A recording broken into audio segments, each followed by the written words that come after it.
আসসালামু আলাইকুম। আশা করি সবাই ভালো আছেন। আমি সাইফুদ্দিন অপূর্ব। বাগেরহাটের সদর উপজেলার ছাত্রলীগ সভাপতি সাদ্দাম হোসেনের স্ত্রীকে যে নৃশংসভাবে হত্যা করা হয়েছে, হ্যাঁ, আমি হত্যাই বলবো। তার স্ত্রী এবং সন্তানকে হত্যা করা হয়েছে।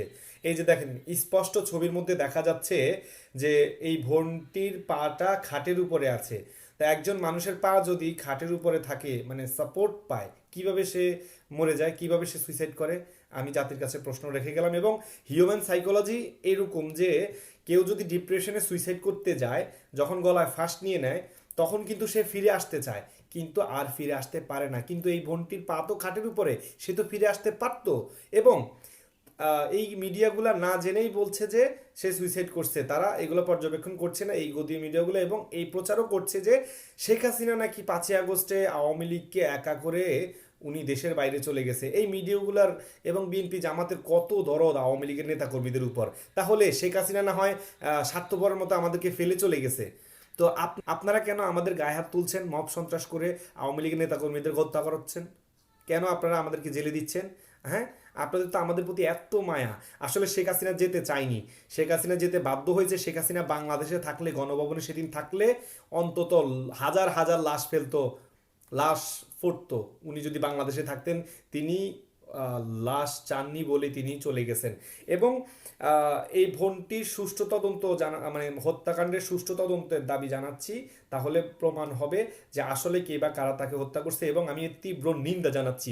আজকে এই হত্যাকাণ্ড নিয়ে কারোর কোনো নিন্দা দেখি না।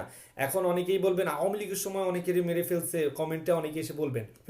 তো আওয়ামী লীগ যদি করেও থাকে, যদিও আওয়ামী লীগের 21,000 নেতাকর্মী হত্যা করছে 2001 থেকে 6 সাল পর্যন্ত, কিন্তু 5 বছরে, আর আওয়ামী লীগ 16 বছরে বিএনপির অফিসিয়াল স্টেটমেন্ট অনুযায়ী 1800 হত্যা হয়েছে।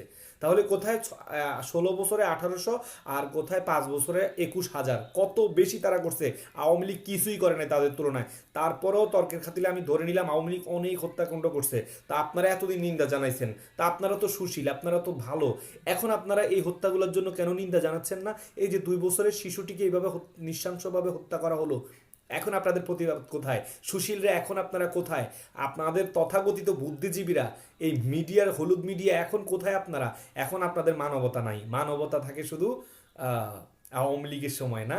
তো যাই হোক, আমি এর তীব্র নিন্দা জানাই।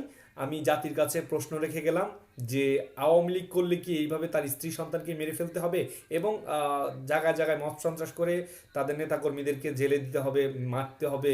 আওয়ামী লীগের নেতাদের উপর মব করে তাদেরকে মারছে এবং তাদেরকেই আবার জেলে দিচ্ছে। যারা মব সন্ত্রাস করছে তাদেরকে জেল দিচ্ছে না, উল্টা যারা মবের শিকার, জুলুমের শিকার, তাদেরকে আবার জেলে দেয়। এই হচ্ছে ডক্টর ইউনূসের বড় সংস্কার। যাই হোক, সবাই লাইক কমেন্ট শেয়ার করে সাপোর্ট করবেন।